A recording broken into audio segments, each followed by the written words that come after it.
मी दीपक भाऊ मानकर यांचे सुपुत्र हर्षवर्धन दादा मानकर हे आता राष्ट्रवादी काँग्रेस पक्षाकडून 3 उमेदवार आमचे उभे आहेत।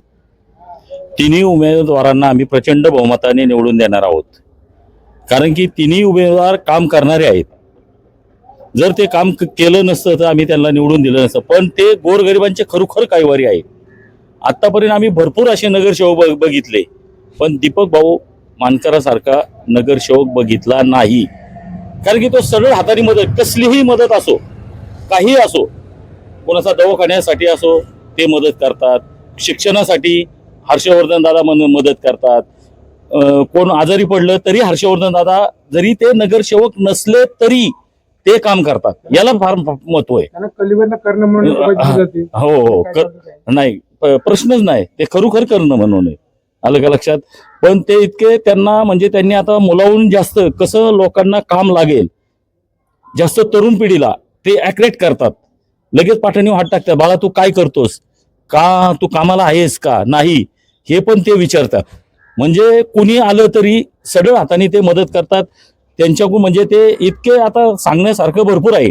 आपल्या वार्डात त्यांनी जिम चालू केली, ग्रंथालय चालू केलं, म्हणजे असे अनेक उपक्रम त्यांनी चालू केलेत गोरगरिबासाठी, कॉर्पोरेशनच्या शाळासाठी स्वतः होऊन ते मदत करतात।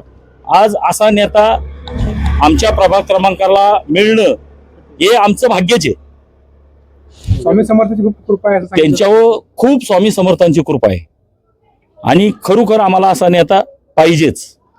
धन्यवाद। दीपक भाऊकड दानत, हा दीपक भाऊकड दानत पण आहेत। दीपक भाऊंको दानत म्हणजे ते सरळ हाताने कोणत्याही पक्षाचा येऊ, तुम्हाला मी खरे ते सांगतो, कोणत्याही पक्षाचा येऊ ते म्हणणार नाही, पक्षपात करणार नाही, ह्यो माझा तो माझा तो माझा हा माझा, कधी नाही। सरळ हाताने कोणी असू, सहजगत्या जरी त्यांच्या दारात जरी कोण गेलं तरी माघारा येत नाही।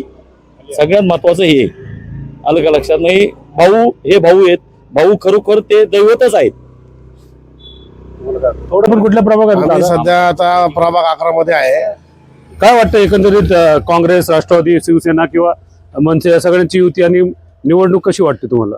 निवडणूक थोडी रंगतदार आहे, थोडा 3 वर्ष उशिरा लागल्यामुळं, पण तरी सुद्धा 3 वर्षाचा जो काही जर कालावधी आहे 2-3 वर्षाचा, आपल्या इथे जे स्थानिक नगरसेवक आहेत दीपक भाऊ मानकर असतील, त्यांनी आपल्या इथे जे काही आपले ड्रेनेज लाईन असेल किंवा लोकांच्या काही समस्या असतील त्या सोडवण्यात ते गेले 3 वर्षापासून, जरी त्यांना खालून निधी मिळत नसेल तरी ते स्वतःच्या स्वखर्चातनं करत आहेत।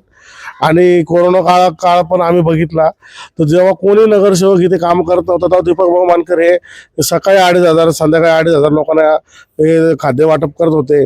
तसेच डॉक्टर लोकांनाही त्यांनी वाटप केलं। आणि परत पुणे आपल्या प्रभाग 11 नुसता आपला केळवडे हनुमान नगर नसून मातोबा नगर असेल, सुतारदारा असेल, भवानी नगर असेल, किसकिन नगर असेल, अशा सर्व ठिकाणी त्यांनी किट, अन्नधान्याचे किट सुद्धा वाटप केले। आणि तसं त्यांचं इथं सगळ्यात जास्त चांगलं काम जर बघायला गेले, आणि वैद्यकीयच्या बाबतीत पण भाऊंचा इथे हात कोण धरू शकत नाही। हॉस्पिटलला त्यांची आर्थिक मदत लोकांना, सर्व लोकांना असते।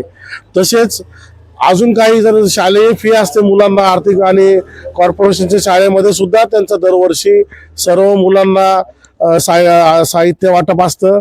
अजून त्या चिरंजीव त्यांचे उभा राहत आहेत त्यावेळेस, त्यांना कसं बघतात आता त्यांचे चिरंजीव सुद्धा भाऊंच्या पावला पाऊल ठेवून काम करत आहेत, ते सुद्धा कुठे मागे हटत नाहीयेत। गेले 3 वर्ष नगरसेवक पद नसताना देखील हर्षवर्धन दादा मानकर हे तेवढे अग्रेसर आपल्या प्रभागात 11 मध्ये काम करत आहेत।